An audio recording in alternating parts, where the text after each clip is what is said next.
inflamação da garganta, que é uma coisa tão comum nas pessoas hoje em dia, a gripe, o resfriado, enfim, como curar com as plantas? Tem dois tipos de inflamação da garganta. Tem uma que é viral, que é mais frequente. Aí a casca do romã tem ação antiviral. A casca do romã é travosa, né? Sim. Aí você cozinha e faz o gargarejo, não toma. Você acaba com a infecção viral. Quando é com catarro, com pus, que é estreptococcus beta-hemolítico, tu tem que usar um antibiótico. Mas acrescenta um anti-inflamatório de uma planta, quixabeira, por exemplo, é um anti-inflamatório. Aí você combate. E essa com pus pode virar moléstia reumática. Aí tu tem que fazer um controle, fazer exame de sangue, tem que tomar as taxas de antistreptolizina na hora. Pois é, eu estava lendo aqui, tem uma relação que você fez, inclusive você tem 3 livros escritos, já estão esgotados, não adianta nem talvez procurar na livraria. Vem algum Nós outro estamos livro? reeditando agora. Pois é, aí tem aqui a goiaba também para desinteria, importante. Isso. Como é? O olhinho da goiaba, ele tem tanino, né? A substância travosa. Faz um chazinho dele, tem um óleo essencial. O tanino trava, é astringente e passa diarreia. Outra coisa, o carvão vegetal.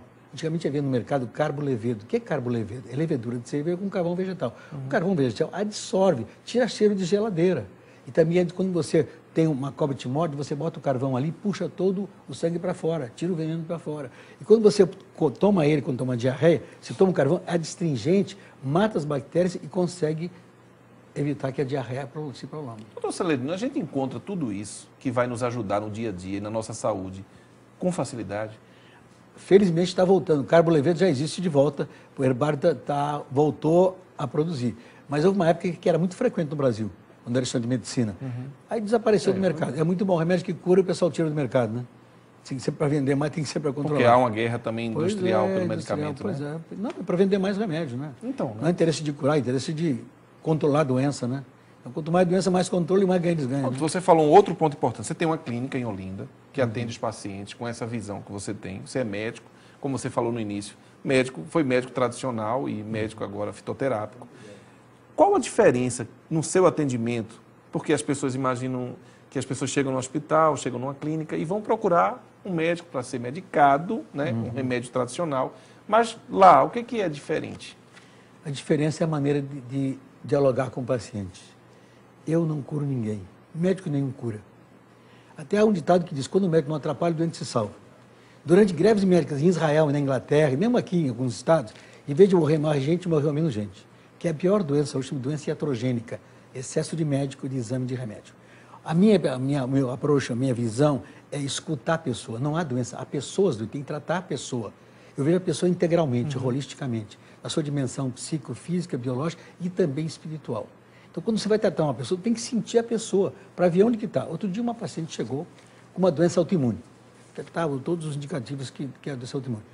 Eu digo, como é a relação com o seu marido? Ela começou a chorar. O que aconteceu, mamãe? Doutor, você não pode imaginar. Meu marido me traiu com a minha melhor amiga. Tem um filho de 14 anos com a minha melhor amiga, que mora com nossa casa com a gente. E eu odeio ele. E eu olhei para mim, a senhora só tem um remédio para a senhora.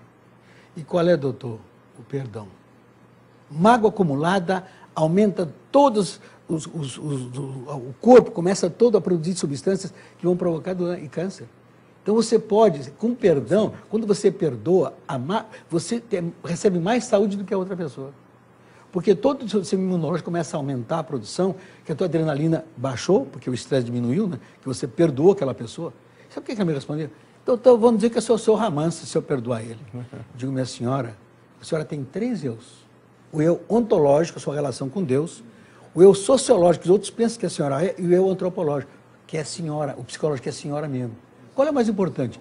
É o que os outros pensam da senhora ou o que a senhora pensa ou a sua relação com Deus, já que a senhora é católica? O que Jesus na cruz falou quando estava sendo assassinado? Perdoai, Pai, porque não sabe o que faz. Então, a terapia é melhor nesses casos, por isso que tem que ver cada caso é um caso, Carlos. E a depressão? Depressão... Hoje em dia muita gente tem. Fluoracetina é um veneno, está proibido lá fora. A depressão tem baixa de serotonina. Como é que se aumenta a serotonina? Com a castanha do Pará, com a semente do jerimum e com a banana. Quanto mais serotonina, mais triptofano você tem, mais aumenta a serotonina. Eu trato meus pacientes com isso aí. Pois é, a sua clínica é em Olinda. Olinda. Né? Muita gente que está vendo a gente pode querer, de repente, entrar em contato. Qual é o telefone, doutor Celerino? 3439-5215. Pode repetir para a gente colocar lá? 3439-5215. Pois é, agora para a gente finalizar então, a alimentação, ou o tratamento, ou a prevenção, precisa de um olhar diferenciado da pessoa em relação a ela mesma e à família dela. Então, eu acho que, a partir de hoje, principalmente, dessa conversa que a gente está tendo, quem está nos vendo e que se alimenta de qualquer coisa que encontra pela rua, deve pensar 2 vezes isso, né? Isso aí. Você pensa dessa maneira também, doutor Sim. Sueli? E vou dar uma dica, hein? Para chegar a 100 anos, siga 4 princípios. Comer pela metade com qualidade, mastigar o dobro, caminhar o triplo e rir ao quádruplo. Aí você chega a 100 anos, com saúde. Eu queria agradecer a sua presença, bom fim de semana, muito obrigado pela